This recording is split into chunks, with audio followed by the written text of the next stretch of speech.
বাবা মা, আমি তোমাদের দেখতে চাই। আমি এই পৃথিবীর সুন্দর সকাল হাওয়াটা দেখতে চাই। গোধূলির সোনালি আভাস, সেই বিকেল দেখতে চাই। তোমরা আমার চোখ ভালো করে দাও না মা বাবা।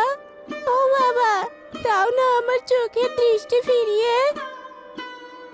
মারে, আমরা যে গরিব, আমরা যে অত টাকা কোনোদিনও জোগাড় করতে পারবো না। তাই যে মা, আমরা তোর চোখের দৃষ্টি কোনোদিনও ফেরাতে পারবো না।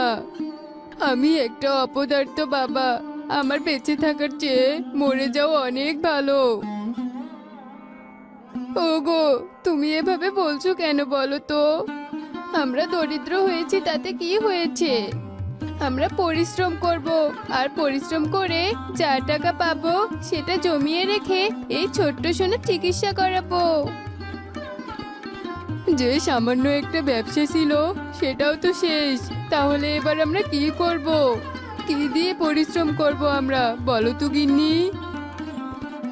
একটা ব্যবসা গিয়েছে তো কি হয়েছে, আমরা অন্য ব্যবসার সন্ধান করব।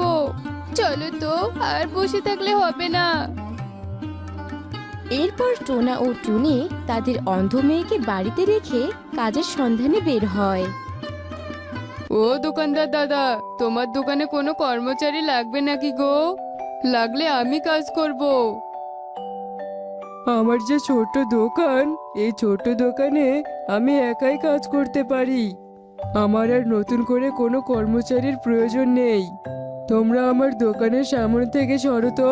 তোমরা এরকম আমার দোকানের সামনে এসে সংসেজে থাকলে কেউ আমার দোকানেই আসবে না। সরো সরো, তাড়াতাড়ি সরো। ওফ, কোথা থেকে যে আসে এসব কে জানে। টুনি, আজও তো কোনো কাজ পেলাম না বলো। তাহলে আমরা আমাদের মেয়ের চোখের দৃষ্টি কিভাবে ফেরাবো বলো? সৃষ্টিকর্তা সহায় থাকলে একদিন না একদিন আমরা ঠিক পারবো গো। শরীরটা আমার খুব ক্লান্ত লাগছে গো, চলো না। ওই গুহায় একটু বিশ্রাম নেই, তারপর না হয় বাসায় যাব। এই নির্জন গুহায় আলো, মনে হয় এখানে কেউ আছে। চলো তো একটু ভেতরে যাই। এ কি, এটা আবার কোন জঙ্গল? এমন জঙ্গল তো কোনোদিনও দেখিনি। এখানে তো দেখছি করে খাওয়ার মতো অনেক কাজই আছে। এই ব্যানারে এটা কি লেখা? লেখাটা একবার পড়ি তো। ছি ছি, জঙ্গলে প্রবেশ করার জন্য সকলকে স্বাগতম। পরিশ্রম করো আর নিজের ভাগ্য বদলাও। টোনা, আমরা মনে হয় ঠিক জায়গায় চলে এসেছি। এখানে আমাদের কাজের কোনো অভাব থাকবে না। চলো চলো, আমরা ভেতরে ঢুকে যাই। তা তো বুঝলাম, এখানে সবাই কাজ না করে ঘুরে ঘুরে বেড়াচ্ছে কেন? চলো তো একবার কাউকে জিজ্ঞেস করে দেখি। ওই তো একটা ময়ূর নাচছে, চলো না ওকে জিজ্ঞেস করে দেখি। ও ময়ূর, তুমি কি আমার কথা শুনতে পাচ্ছো? হ্যাঁ, পাচ্ছি তো। বলো না, কি বলবে? তোমাদের এই জঙ্গলটা গুহার ভিতরে কেন? আর এখানে সবাই কাজ না করে ঘুরে বেড়াচ্ছে কেন?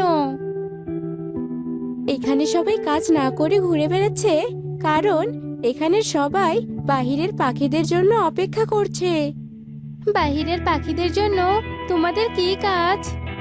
আমরা এই জঙ্গলে অনেক দিন থেকে বসবাস করছি। এটা কোনো জঙ্গল ছিল না, এটা ছিল সাধারণ একটা ফাঁকা জায়গা। ঠিক সেই সময়ে রাজা ঈগল এই জায়গাটাতে অনেক গাছপালা লাগিয়ে পরিপূর্ণ করে আর একটা জঙ্গলের রূপ দেয়, আর বাহিরের পশু পাখিদের এনে এই জঙ্গলে ছেড়ে দেয়। কিন্তু তোমাদের রাজা এমন একটা কাজ করেছিল কেন? এতে করে তার কি লাভ হয়েছে বলো তো শুনি। আমাদের রাজা ঈগলের একটা ইচ্ছে ছিল। সে চেয়েছিল যে গরিব অসহায় পাখিদের সাহায্য করতে পারে, কিন্তু তিনি তো সারা জীবন বেঁচে থাকতে পারবেন না। আর তাই এমন উদ্যোগ তিনি নিয়েছিলেন।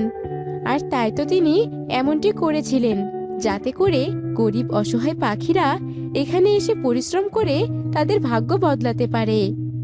ইস, এমন রাজাকে যদি একবার চক্ষু দান করতে পারতাম তাহলে কতই না ভালো হতো। তার সাথে দেখা করা কোনোভাবেই সম্ভব নয়, কারণ রাজামশাই তার এই স্বপ্নের বাগান তৈরি করার পরেই মারা গিয়েছেন।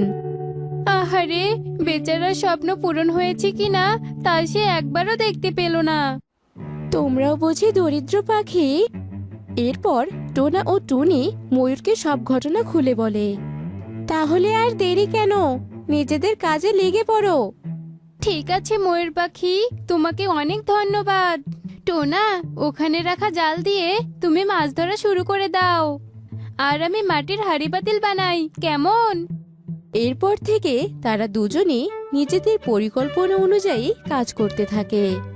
এভাবেই তারা সেখানে বেশ কয়েকদিন কাটিয়ে দেয়, আর তারা অনেকগুলো মাছ ধরে আর মাটির হাঁড়ি পাতিল বানিয়ে সেগুলো বিক্রি করতে থাকে। আসুন আসুন, নিয়ে যান, মাটির হাঁড়ি পাতিল নিয়ে যান। আমাকে 1 কেজি মাছ দাও তো, তার বিনিময়ে আমি তোমাকে 10,000 টাকা দিচ্ছি। এই নাও তোমার মাছ। তারপর বক টুনিকে টাকা দিয়ে সেখান থেকে চলে যায়। এভাবেই টোনা এবং টুনি তাদের পরিশ্রম করা জিনিসপাতিগুলো বানিয়ে ডবল দামে বিক্রি করতে থাকে, আর যার ফলে তারা দুজনেই অনেক টাকা জোগাড় করে ফেলে। এরপর ওরা দুজনে টাকাগুলো নিয়ে তোমাদের সবাইকে অনেক ধন্যবাদ। তোমরা যদি আমাদের সাহায্য না করতে তাহলে আমরা এতগুলো টাকা উপার্জন করতে পারতাম না, আর এই গরিবের ভাগ্যও পরিবর্তন হতো না। আমরা তো আছি তোমাদের সাহায্য করার জন্যই। যাও এবার এই টাকাগুলো নিয়ে তোমার অন্ধ মেয়ের চিকিৎসা করো গিয়ে। এরপর টোনা এবং টুনি তাদের টাকাগুলো নিয়ে নিজেদের জঙ্গলে চলে আসে, আর টুকিকে হাসপাতালে নিয়ে গিয়ে টুকির চিকিৎসা করিয়ে টুকির দৃষ্টি ফিরিয়ে নিয়ে আসে। মা বাবা, আমি সব কিছু দেখতে পাচ্ছি। ও বাবা, কি মজা, আমি সব দেখতে পাচ্ছি। আজকে আমার খুব আনন্দের দিন, কি মজা। মারে, তুই আমাদের সত্যি দেখতে পাচ্ছিস সোনা? হ্যাঁ মা, আমি সব দেখতে পাচ্ছি, সত্যি সত্যি সব কিছু দেখতে পাচ্ছি। আজ নিজেকে একজন সফল বাবা হিসেবে মনে হচ্ছে। আমি আমার মেয়ের দৃষ্টি ফিরিয়ে আনতে পেরেছি। আজ যে আমার কি আনন্দ লাগছে, আমিও অনেক খুশি রে সোনা। এরপর টোনা ও টুনি তাদের নিজেদের মেয়েকে ধরে সুখের অশ্রু ঝরাতে থাকে। এজন্যই বলা হয় পরিশ্রম সৌভাগ্যের চাবিকাঠি। পরিশ্রম করলেই একদিন না একদিন ভাগ্য ঠিকই পরিবর্তন হবে। তো বন্ধুরা, আমাদের গল্পটি তোমাদের কাছে কেমন লেগেছে তা কিন্তু কমেন্টে জানাতে অবশ্যই ভুলবে না।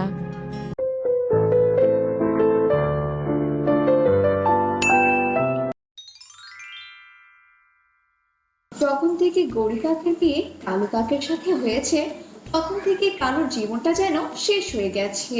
কারণ গৌরীকে তার স্বামীকে খুব জ্বালাতো। গৌরী কখনোই কালুর কোনো কথা শুনতো না। তুমি আবার কালকের মতো ঘুরতে যেও না, বুঝেছো? আমি দানা খুঁজতে যাচ্ছি। খুব এসেছে আমাকে আটকাতে। আজকে তো আমার বান্ধবীর বাড়িতে ফাংশন আছে, আমি তো যাবই যাব। আমি এভাবে ঘরে কিছুতেই বন্দি হয়ে থাকতে পারবো না বাবা, এই আমি যাচ্ছি। এই বলে গৌরী ঘর থেকে বেরিয়ে যায়, আর কালু কাক দাঁড়িয়ে দাঁড়িয়ে তার স্ত্রীর চলে যাওয়ার দৃশ্য হা করে দেখছিল। গৌরী কাক অন্য জঙ্গলে তার বান্ধবীর কাছে যায়। আচ্ছা বন্ধু, তুমি বলো তো, তোমার স্বামীও কি তোমাকে বাহিরে যেতে নিষেধ করে? আমি তো প্রথম দিন থেকে আমার স্বামীকে একদম বশ করে রেখেছি। ও তো কখনোই আমার সামনে উচ্চ স্বরে কথাও বলতে পারে না, আবার কোথাও যেতে নিষেধ করবে কি? ও তাই বুঝি। আর এইদিকে আমার স্বামী তো সব সময় আমার উপর খবরদারি করে। বলে কি, এখানে বসবে ওখানে বসবে না, এখানে যাবে ওখানে যাবে না, সব সময় শুধু খবরদারি আর খবরদারি। বিয়ে করে একদম অসহ্য লেগে গেছে আমার। তাহলে তুমি তাকে কেন ছেড়ে দিচ্ছ না? আরে আরে, হ্যাঁ হ্যাঁ, আমি তো এটা কখনো ভেবেই দেখিনি। আমি কি বুড়ি হয়ে গেছি নাকি? হ্যাঁ হ্যাঁ হ্যাঁ বন্ধু, আমিও তো তাই বলছি। ভালো একটা পাখি দেখে তুমি বিয়ে করে নাও, বুঝেছো? এমন একটা পাখিকে বিয়ে করবে যে তোমাকে বাইরে ঘুরতে একদম নিষেধ করবে না। তুমি তুমি তো একদম ঠিক কথাই বলেছো বন্ধু। তুমি দেখো, আজ শুধু আমি বাড়িতে যাই, বাড়িতে গিয়ে কোনো না কোনো বাহানা বানিয়ে ওই কালুর সাথে আমি ঠিক ঝগড়া করব। তারপর ওই কালুকে তো আমি ছেড়েই দেবো। জানো টুনি, গড়ি আমার একটা কথাও শোনে না। আমি তোর প্রয়োজনীয় সবকিছুই ওকে এনে দেই, তবুও যদি ও আমার কথা না শোনে তাহলে আমি কি করবো বলো তো? এই তো গত মাসে আমি ওকে সোনার ঝুমকা বানিয়ে দিয়েছি, তারপর আবার কয়েকদিন আগে সোনার চুড়িও নিয়ে এসে দিয়েছি। আবার রোজ রোজ কত ভালো ভালো খাবার এনে দেই, তবুও গড়ি একটুও খুশি হয় না জানো। কালু ভাই, তুমি কোনো চিন্তা করো না, ভালোবাসা দিয়ে আমরা সবটা বদলে দিতে পারি। তুমি এক কাজ করো, তুমি গৌরীকে আরো ভালো করে বোঝাও আর ভালোবেসে বোঝাও। বেশি বেশি ভালোবাসলে দেখবে গৌরী সবটা বুঝবে। টুনির এমন কথাতে কালু কাক খুশি হয়ে কবুতরের মিষ্টির দোকানে যায়। চাচা কবুতর, দয়া করে আমাকে রসগোল্লা দাও তো। আমি শুনেছি তোমার দোকানের রসগোল্লা নাকি খুব সুস্বাদু। আমার দোকানের রসগোল্লা তো আশেপাশের বনেও অনেক জনপ্রিয়। এই নাও, আর হ্যাঁ, খেয়ে আমাকে জানিয়ে দিও রসগোল্লাগুলো কেমন হয়েছে। এই রসগোল্লাগুলো তো গড়ি খাবে, আমি খাবো না। গড়ি খেয়ে বলবে এই রসগোল্লা কতটা সুস্বাদু। ও, এই ব্যাপার। তা ঠিক আছে, তুমি দেখে নিও আমার দোকানে রসগোল্লা খেয়ে গড়ি কত সুন্দর তোমার সাথে মিষ্টি মিষ্টি কথা বলে। এরপর কালু কাক রসগোল্লা কিনে বাড়িতে ফিরে যায়। সন্ধে প্রায় গড়িয়ে এসেছে। গড়িও তার বান্ধবীর বাড়ি থেকে নিজের বাড়িতে ফিরে এসেছে। সারপ্রাইজ! এই দেখো, আজ আমি আমার স্ত্রীর জন্য কি নিয়ে এসেছি। শোনো শোনো, এত অভিনয় করার কিছুই নেই, যা বলবে সোজাসুজি বলে দাও। তোমার মন তো দেখছি সব সময় শুধু খারাপই থাকে। এই দেখো, আমি তোমার জন্য মিষ্টি মিষ্টি রসগোল্লা নিয়ে এসেছি। রসগোল্লা দেখে তো গড়ির জিভে জল চলে আসে। ও মা, আচ্ছা আচ্ছা ঠিক আছে, আমাকে দাও, আমি খেয়ে দেখি কেমন খেতে। এরপর গরিকা তার স্বামীর কাছ থেকে রসগোল্লা নিয়ে গপ গপ করে খেতে শুরু করে। আরে আরে বউ, এবার তো বলো রসগোল্লাগুলো কেমন খেতে। একদম পচা ফ্যাকাশে স্বাদহীন রসগোল্লা। ছি, আমার মুখটার স্বাদ একেবারেই নষ্ট হয়ে গেল। আমি যে কেন এই পচা রসগোল্লাগুলো খেতে গেলাম কে জানে। ছি ছি ছি ছি। গড়ি কাক রসগোল্লাগুলোর বদনাম করলো, কারণ সে যে আজ তার স্বামীর সাথে ঝগড়া করবে। ও, তাই বুঝি। সে যাই হোক, আচ্ছা শোনো, তুমি সকাল থেকে কোথায় ছিলে বলো তো? এখন কিন্তু যুগ জামানা খুব একটা ভালো না, তাই বলছি কি তুমি এখন থেকে ঘরে বেশি থাকবে আর বাইরে কম যাবে। চুপ কর বদমাস কাক, আমার যেখানে ইচ্ছে আমি সেখানে যাব। তুই কে হ্যাঁ আমাকে আটকানোর? তাছাড়া আমি তোমার বোনের ব্যাপারে তো সবটা জানি। তোমার বোন তো নিজের পেছনে পাঁচটা কাক নিয়ে ঘুরছে। আমার ব্যাপারে এত না ভেবে নিজের বোনের ব্যাপারে ভাবো। নিজের বোনের ব্যাপারে এমন কথা শুনে তো কালু ভীষণ রেগে যায়। বাস চুপ করো তুমি।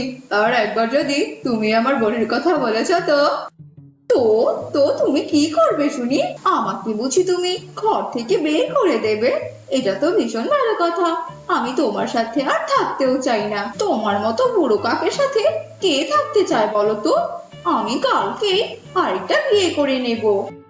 আমি আবার তোমাকে কখন বললাম যে তোমাকে আমি বাড়ি থেকে তাড়িয়ে দেব? তুমি তো শুধু শুধু আমাকে রাগাচ্ছ। কারোর কোনো কথায় পাত্তা না দিয়ে গড়ি নিজের মুখ অন্য পাশে করে শুয়ে পড়ে। এরপর সকাল হয়ে যায়, আর সকালে কালু কাক নাস্তা বানিয়ে তার স্ত্রীর কাছে আসে আর তাকে ডাকতে থাকে। গড়ি, ও গড়ি, ওঠো গড়ি ওঠো। এই দেখো, আমি তোমার জন্য নাস্তা বানিয়ে নিয়ে এসেছি, ওঠো। গড়ি নাস্তা দেখে তেমন কিছুই বললো না। কালকে রাতের কথা যে তার খুব ভালো করেই মনে আছে। তোমার নাস্তা তুমি করো, তোমার সাথে কি আমি থাকবো নাকি? হ্যাঁ, যে আমি আবার তোমার নাস্তা খাবো? আমি এক্ষুনি বাড়ি ছেড়ে চলে যাব। কালু কাক গড়িকে অনেক অনুরোধ করে, কিন্তু গড়ি কালুর কোনো কথাই শোনে না। সে উড়ে চলে যায়। টুনি বোন, তুমি তো বলেছিলে ভালোবাসা দিয়ে নাকি সব জয় করা যায়, কিন্তু আমি তো আমার স্ত্রীকে অনেক ভালোবেসেছিলাম, তবুও তবুও সে আমাকে ছেড়ে চলে গেছে। এভাবে কালু কাক কাঁদছিল। এদিকে গরিব তার বান্ধবীর বাসায় যাওয়ার জন্য উড়ছিল। ওড়ার সময় গরিব পানির তেষ্টা পায়। সে নদীর পাড়ে নেমে পড়ে। ঠিক তখনই একটা কাক উড়তে উড়তে সেখানে চলে আসে। আরে আরে সুন্দরী কাক, তুমি এখানে একা কেন বসে আছো? তুমি কিন্তু দেখতে খুব সুন্দর। বলছি কি, তুমি আমাকে বিয়ে করবে? হ্যাঁ হ্যাঁ, অবশ্যই করব। তাছাড়া আমি আজকে আমার প্রথম স্বামীকে ছেড়ে চলে এসেছি। সে সব সময় আমাকে বাইরে যেতে বারণ করতো বলে। আচ্ছা, তুমি আবার আমাকে বাইরে যেতে বারণ করবে না তো? না না, কখনোই তোমাকে বারণ করব না। তোমার যেখানে যেতে ইচ্ছে করবে তুমি সেখানেই চলে যেও। আমি তোমাকে কেন আটকাবো বলো? সত্যি বলছো? সত্যি? আমি তো এতদিন থেকে এমন একটা পাখি খুঁজছিলাম। আমি তোমাকে অনেক ভালো রাখবো। তুমি সারাদিন বাইরে ঘোরাফেরা করবে, আর সন্ধে হলে ঘরে চলে আসবে, কেমন? তোমার কাজে কেউই তোমাকে কখনোই বাধা দেবে না। এসব শুনে তো গরিব ভীষণ খুশি হয়ে যায়। সে আর কোনো কিছু না ভেবে সেই অচেনা কাকটিকে বিয়ে করে নেয়। আমার লক্ষ্মী স্বামী, আমার খুব ক্ষুধা পেয়েছে, আমাকে কিছু খেতে দাও। ঠিক আছে ঠিক আছে, চলো চলো বাড়িতে ফিরে যাই, আর বাড়িতে গিয়ে দুজনে মজা করে বিরিয়ানি খাবো। এরপর গরিব তার নতুন স্বামীর সাথে খুশি হয়ে যেতে থাকে। আরে আরে গরিব, তুমি এখানে? তুমি আবার আমার স্বামীর সাথে এখানে কি করছো? এসব আবার তুমি কি বলছো বান্ধবী? এটা আবার তোমারও স্বামী? তা তো আমি জানতাম না। এবার তো জেনে গেছো গরি যে আমি ওরও স্বামী ছিলাম। এবার তোমরা দুজন সারাদিন বাইরে ঘোরাফেরা করবে, বুঝেছো?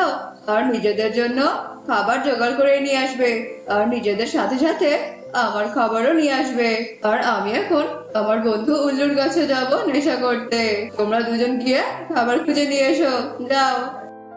তুমি আমাকে মিথ্যে কথা বলে বিয়ে করেছো? চুপ, একদম চুপ। এখন তো তুমি আমার স্ত্রী, ওই কালু কাকের নয়, বুঝেছ? বেশি কথা বললে এখানেই তোমাকে প্রাণে মেরে দেবো, এই বলে দিলাম। এরপর সেই নেশাখোর কাক সেখান থেকে চলে যায়। তুমি আমাকে মিথ্যে কেন বলেছিলে বন্ধু?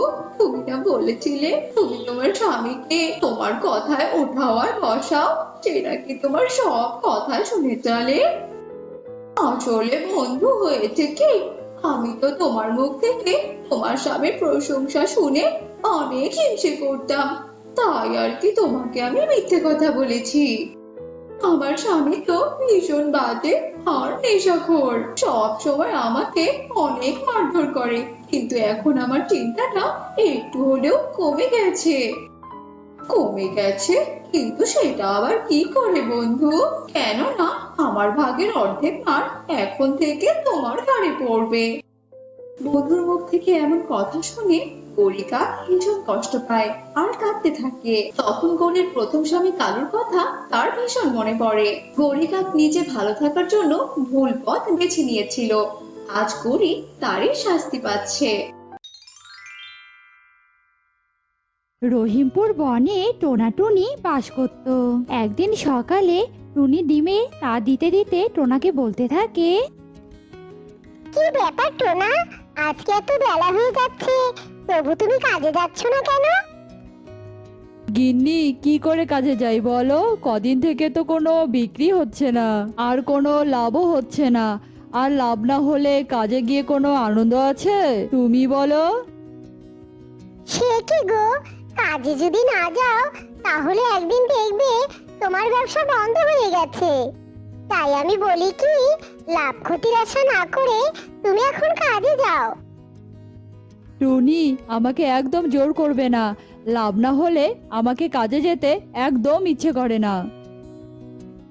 আচ্ছা ঠিক আছে, অন্যদিন না গেলে যেও না, তবে আজকে শুধু যাও।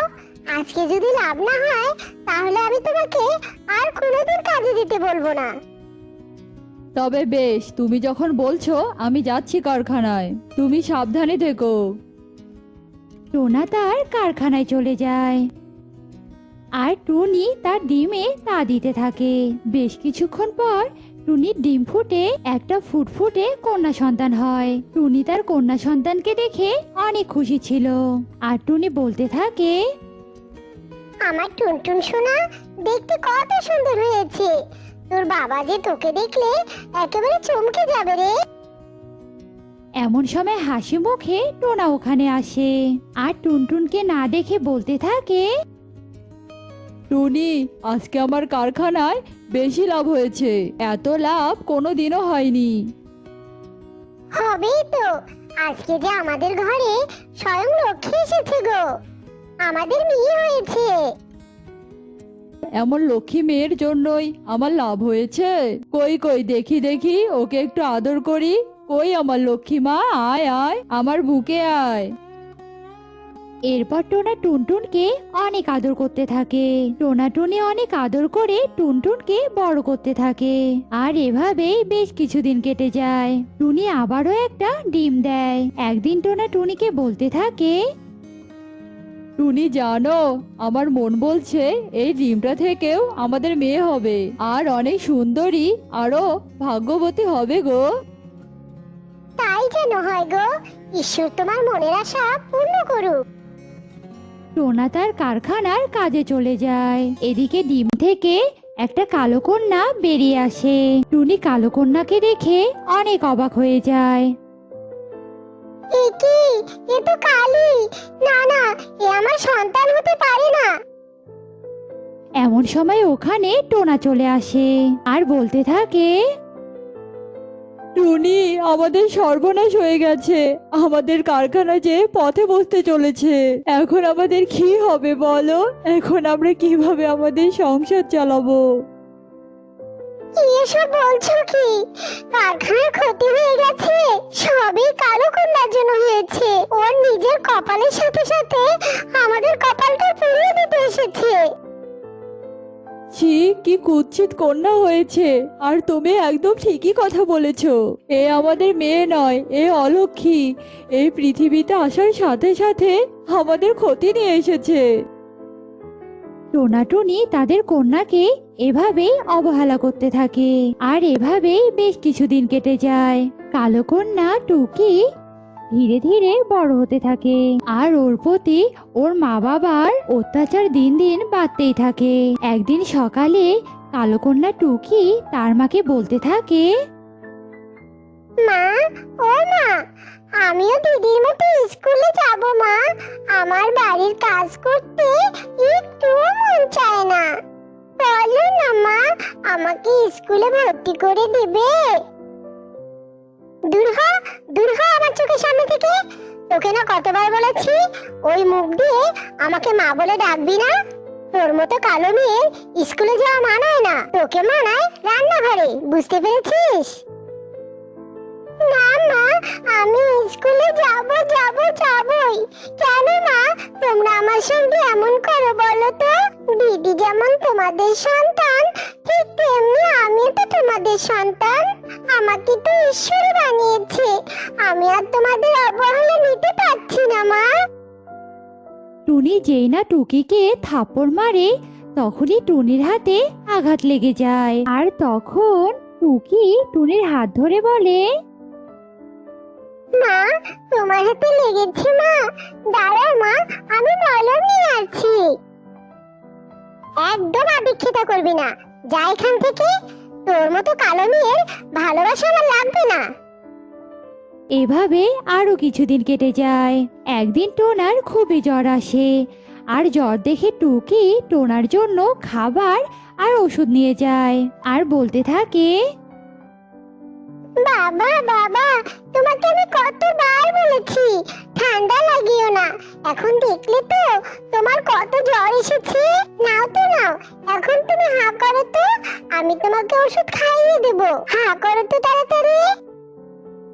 তোর মতো মুখপুরির হাতে আমি ওষুধ খাবো না। বুঝতে পেরেছিস তুই? আর তুই কি করে ভাবলি যে আমি তোর হাতে খাবার খাবো? তোকে দেখলেই আমার রাগ ওঠে। তুই যা, তুই আমার চোখের সামন থেকে চলে যা। টোনার এমন চিৎকার চেঁচামেচিতে সেখানে টুনি আর টুনটুন আসে। এই মুখপুরি, কালো কাঙ্গালি কোথাকার, সারাদিন জ্বালাস, তবু তোর মন ভরে না। এখন আবার তুই আমার অসুস্থ বাবাকে জ্বালাতে এসেছিস? তোর সাহস তো কম নয়। দিদি, তুমি ভুলে যেও না, এটা আমারও বাবা। তোর এত বড় সাহস, তুই আমার মুখে মুখে তর্ক করিস? আমি তোকে আজকে এই বাড়ি থেকে তাড়িয়ে দেব। তোর জন্য আমাদের অনেক ক্ষতি হয়েছে, আর ক্ষতি হতে দেব না। তোমাদের এত অহংকার বেশি দিন থাকবে না। বাবা মা, আমি তোমাদের আমার জীবনের থেকে বেশি ভালোবাসি। তোমরা একদিন না একদিন আমার ভালোবাসা ঠিক বুঝতে পারবে বাবা মা। নীতি বাক্য শোনাচ্ছিস? যা এখান থেকে, কালো কিনা আবার আমাদের ভালোবাসে। এরপর টুকি কান্না করতে করতে ওখান থেকে চলে যায়। কালো কন্যা টুকি ওই বনে অনেক কষ্ট করে একটা ছোট্ট ঘর বানায় আর কষ্টেই দিন কাটাতে থাকে। এভাবেই বেশ কিছুদিন কেটে যায়। একদিন সুন্দরী কন্যা টুনটুন ভুলিয়ে ভালিয়ে তার বাবার কাছ থেকে সব সম্পত্তি লিখে নেয় আর ওদের বাড়ি থেকে তাড়িয়ে দেয়। টোনা ছিল অনেক অসুস্থ। ওরা পথে পথে হাঁটতে থাকে আর হঠাৎ করে টোনা অজ্ঞান হয়ে পড়ে যায় আর টুনি টোনার পাশে বসে কান্না করতে থাকে। টোনা, চোখ খোলো টোনা। হায় ঈশ্বর, এটা কি হলো আমাদের সাথে? কি অন্যায় করেছি আমরা? হে ঈশ্বর, তুমি আমার স্বামীকে সুস্থ করে দাও। এমন সময় ওখানে কালো কন্যা টুকি আসে আর ওদের এভাবে দেখে বলতে থাকে, আরে বাবা মা, তোমরা এখানে এই অবস্থায়? আর মা, বাবার কি হয়েছে? বাবা, চোখ খোলো, দেখো তোমাদের কালো কন্যা তোমার কাছে এসেছে। মা, বলো না বাবার কি হয়েছে? টুনি কালো কন্যাকে টুনটুনের ব্যাপারে সবটাই বলে। মা, এখন কথা বলার সময় নেই, আমাদের তাড়াতাড়ি বাবাকে আমার বাড়িতে নিয়ে যেতে হবে। এরপর কালো কন্যা তার মা বাবাকে তার ভাঙ্গা বাড়িতে নিয়ে আসে আর অনেক সেবা করে তার বাবাকে সুস্থ করে তোলে। কালো কন্যার এমন ভালোবাসা দেখে টোনা টুনির ভুল ভেঙে যায়। টুকি মা, আমরা তোর সাথে অনেক অন্যায় করেছি, তুই আমাদেরকে ক্ষমা করে দে রে মা। আমরা এখন তোর ভালোবাসা বুঝতে পেরেছি রে মা। মা, এসব কি বলছো তুমি? আমি তো তোমাদের কন্যা, আমি তোমাদের কথায় কিচ্ছু মনে করিনি মা। এখন থেকে তোমরা আমার সাথেই থাকবে। এরপর থেকে টোনা টুনি তাদের কালো কন্যার সাথে সুখে শান্তিতে বসবাস করতে থাকে। অনেক অনেক দিন আগের কথা। এক বনে এক টুনি পাখি তার মেয়ে টুনটুনকে নিয়ে বাস করত। ইস, আজ বড্ড দেরি হয়ে গেল, আরো সকাল সকাল বের হতে হতো। কি করেই বা আমি সকালে বের হব? মেয়েটাকে খাইয়ে দাইয়ে তারপরে রেখে আসতে হয়। একটাই ছোট মেয়ে আমার, কি যে করব ভেবেই পাচ্ছি না। টুনি একটা ফুলের ফাঁকা ঝুড়ি নিয়ে একা একা এসব বলতে থাকে আর হাঁটতে থাকে। এরপর টুনি বনের গভীরে যায় আর সেখানে ঘুরে ঘুরে অনেকগুলো ফুল তোলে। কি গো টুনি, ফুল নিয়ে বাজারে যাচ্ছ বুঝি? তা বলি টুনি, আমার কিছু ফুল লাগতো, আমি ফুল কিনতে বাজারের দিকে যাচ্ছিলাম গো। তাই নাকি দাদা? তা দাদা কয়টা ফুল নেবে? এই যে দেখো, আমার কাছে টাটকা টাটকা ফুল আছে। হ্যাঁ, ফুলগুলো তো ভালোই দেখতে। তা শোন, আমাকে সবগুলো ফুল দিয়ে দে তো। আচ্ছা ঠিক আছে, দিচ্ছি। তা দাদা বলছি কি, এতগুলো ফুল নিয়ে তুমি কি করবে গো?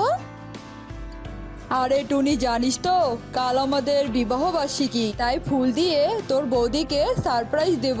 দে দে, তাড়াতাড়ি দে। এরপর বান্টি টুনির কাছে ফুলগুলো নিয়ে টাকা দিয়ে চলে যায় আর টুনি ভাবতে থাকে, ইস, আজ টোনার কথা অনেক মনে পড়ছে আমার। টোনা বেঁচে থাকতে বিবাহ বার্ষিকীতে আমাকে বেলি ফুলের মালা এনে দিয়েছিল। এসব বলে টুনি বাড়ির দিকে রওনা দেয়। টুনটুন, মা টুনটুন, কোথায় গেলি? না, এই মেয়েটাকে নিয়ে আর পারি না আমি, সারা দিন টোটো করে ঘুরে বেড়ায়। টুনি এসব বলতে বলতে টুনটুন সেখানে আসে। কি গো মা, আমায় ডাকছো তুমি? আমি বাইরে খেলতে গিয়েছিলাম। বলো, কি বলবে? তা বলি, সারাদিন বাইরে ঘুরে ঘুরে খেলাধুলা করলেই হবে, নাকি বাড়ির একটু কাজকর্মও শিখতে হবে? ও মা, এসব কথা বাদ দাও তো। আমি বড় হলে এমনিতেই সব কাজ করতে পারবো। চলো চলো, এখন ঘরে চলো, সন্ধে হয়ে গেছে তো। এরপর দুই মা মেয়ে মিলে ঘরে চলে যায়। এভাবেই রাত পেরিয়ে সকাল হয়ে যায়। মা, এই নাও তোমার ফুলের ঝুড়ি। শোনো মা, আজ আমার জন্য একটু কমলা আনবে? আমার না কমলা খেতে খুব ইচ্ছে করছে। ওরে বাবালে, আমার সোনা মেয়ে কমলা খেতে চেয়েছে আর আমি এনে দেব না? আচ্ছা ঠিক আছে রে মা, আমি বিকেলে বাড়ি ফেরার সময় আমার এই ছোট্ট সোনার জন্য কমলা কিনে আনবো, ঠিক আছে? এরপর টুনি বাড়ি থেকে বেরিয়ে পড়ে আর রাস্তায় যেতে যেতে ভাবে, আজ বরং আমি উত্তরের জঙ্গলে যাব। কিন্তু উত্তরের জঙ্গল তো বেশ দূরে, হেঁটে গেলে হবে না, আমাকে উড়ে উড়ে যেতে হবে, তাহলে আমি তাড়াতাড়ি বাসায় ফিরতে পারবো। এই বলে টুনি ফুলের ফাঁকা ঝুড়িটা আর ঠোঁটে নিয়ে উড়ে উড়ে উত্তরের জঙ্গলে যায় আর উত্তরের জঙ্গলে গিয়ে ঘুরে ঘুরে ফুল তুলতে থাকে। আরে আরে, এ আমি কি দেখছি? কচু গাছে 3 কাঁঠাল। আচ্ছা, কচু গাছে আবার কাঁঠালও ধরে? এটা কি করে সম্ভব? আর কাঁঠালগুলো কেমন জানি জল জল করছে। এই না বলে টুনি যেই না কচু গাছের কাঁঠালে হাত দিয়েছে, তখনই টুনি সেখান থেকে অদৃশ্য হয়ে যায়। আর এদিকে টুনটুন, আরে বিকেল গড়িয়ে সন্ধে হয়ে গেল, মা এখনো কেন আসছে না? মা তো কখনো এমন দেরি করে না। আর এভাবেই রাত হয়ে যায়। রাত পেরিয়ে সকাল হয়, কিন্তু টুনি এখনো বাড়ি ফেরেনি। না, এভাবে বসে থাকলে আর হবে না, মাকে আমাকে খুঁজে বের করতেই হবে। মা ছাড়া যে আমার এই দুনিয়াতে কেউ নেই। মা, তুমি কোথায় গেলে? মা, তুমি কোথায় গেলে? এরপর টুনটুন কাঁদতে কাঁদতে তার মাকে খোঁজার জন্য বনের গভীরে চলে যায় আর তার মাকে খুঁজতে থাকে। তখনই তার চোখ যায় একটা তান্ত্রিকের দিকে। তান্ত্রিক দাদু, ও তান্ত্রিক দাদু, আমার মাকে না আমি কোথাও খুঁজে পাচ্ছি না, জানো? তুমি একটু বলো না তান্ত্রিক দাদু, কোথায় গেলে আমি মাকে খুঁজে পাবো? কাঁদিস না বাছা, তোর মা দক্ষিণের জঙ্গলে এক জাদুই কচু গাছে 3 কাঁঠাল, আর সেই কচু গাছের 3 কাঁঠাল স্পর্শ করার কারণে সে পাতালপুরীতে চলে গেছে, বুঝতে পেরেছি? কি, আমার মা পাতালপুরীতে চলে গেছে? তাহলে এখন আমি আমার মাকে কিভাবে রক্ষা করব? মা, তুমি আমাকে ছেড়ে কোথায় গেলে? মা, কাঁদিস না বাছা, তুই কাঁদিস না।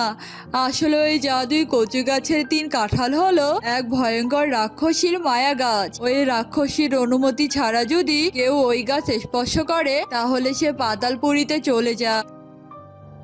তাহলে কি আমার মার পাতালপুরী থেকে বের হতে পারবে না? পারবে পারবে, কিন্তু তার জন্য যে তোকে পাতালপুরীতে যেতে হবে, তুই কি তা পারবি? আমি পারবো তান্ত্রিক দাদু, তুমি আমাকে বলে দাও আমি কিভাবে ওখানে যেতে পারবো। তবে বেশ, এই নে এই ছোট্ট কাঁঠাল বীজ। এই বীজটা নিয়ে তুই নীল পাহাড়ের পিছনে যাবি আর সেখানে গিয়ে এই বীজটা তুই মাটিতে রাখবি। তখনই সেখানে একটি গর্ত তৈরি হবে আর তোকে সেই গর্ত দিয়েই পাতালপুরীতে যেতে হবে। শোন, ওই পাতালপুরীতে গিয়ে দেখবি ওখানে একটা কচু গাছ আছে আর সেই কচু গাছে 3টি কাঁঠাল আছে আর সেখানেই তোর মা বন্দি আছে। আর তার পাশেই দেখবি কয়েকটা কাঁঠাল, ওখানে অন্যান্য পাখিরা বন্দি আছে। তবে তান্ত্রিক দাদু, আমি আমার মা সহ বাকি পাখিদের কিভাবে পাখিতে পরিণত করব? শোন, ওই রাক্ষসীর কাছে আছে একটি সোনার কাঠি। তুই ওই কাঠিটা নিয়ে যদি কচু গাছে 3 কাঠালে ছোঁয়াতে পারি, তবেই তোর মা আগের রূপে ফিরে আসবে। এরপর টুনটুন সেই বীজটা নিয়ে নীল পাহাড়ের পেছনে যায় আর সেখানে গিয়ে সেই বীজটা মাটিতে ছোঁয়ায় আর সঙ্গে সঙ্গে মাটির নিচে গর্ত তৈরি হয় আর টুনটুন সেই গর্ত দিয়েই পাতালপুরীতে যায়। আরে আরে, পাতালপুরীতে এমন হাড় আর কঙ্কাল পড়ে আছে কেন? ওরে বাবা রে, নিশ্চয়ই পাতাল রাক্ষসী পাখিদের এখানে এনে খায়। আমার মাকেও আবার খেয়ে ফেলেনি তো? না না, আমার ভয় পেলে চলবে না। এরপর টুনটুন আবারও সামনের দিকে যেতে থাকে আর টুনটুন একটু সামনে গিয়ে দেখে একটা কচু গাছে 3টি কাঁঠাল ধরে আছে আর তারও পাশে আরো কয়েকটা কাঁঠাল পড়ে আছে। মা, নিশ্চয়ই এই কচু গাছে আমার মা আছে। মা, আমি তোমাকে মুক্ত করে ছাড়বই মা। এরপর টুনটুন রাক্ষসীকে খুঁজতে থাকে আর টুনটুন একটু পাশেই দেখে রাক্ষসী নাক ডেকে ঘুমাচ্ছে। এই সুযোগে চুপি চুপি টুনটুন রাক্ষসীর কাছে যায়। এই তো সোনার কাঠিটা রাক্ষসী পাশে রেখেই ঘুমিয়েছে, এটাই সুযোগ। এরপর টুনটুন রাক্ষসী কিছু বুঝে ওঠার আগে সোনার কাঠিটা নিয়ে কচু গাছে 3 কাঁঠালে ছোঁয়ায় আর সাথে সাথে টুনি তার স্বাভাবিক রূপে ফিরে আসে। টুনটুন, মা আমার, তুই আমাকে বাঁচালি রে মা। মা, আগে দাঁড়াও, এই কাঁঠালের ভেতর থেকে ওই বাকি পাখিগুলোকে মুক্ত করি। এরপর টুনটুন সোনার কাঠিটা নিয়ে ওই কাঁঠালগুলোতে ছোঁয়ায় আর সাথে সাথে কাঁঠালগুলো থেকে কয়েকটা পাখি বেরিয়ে আসে। এরপর টুনটুন তাড়াতাড়ি করে সবাইকে নিয়ে জঙ্গলে ফিরে আসে। মা টুনটুন, তুই আমার যোগ্য মেয়ে, তুই আমাকে আজ বাঁচিয়ে নিয়ে আসলি রে মা। সত্যি তোর অনেক বুদ্ধি। মা, আমি তোমার জন্য সব করতে পারি মা।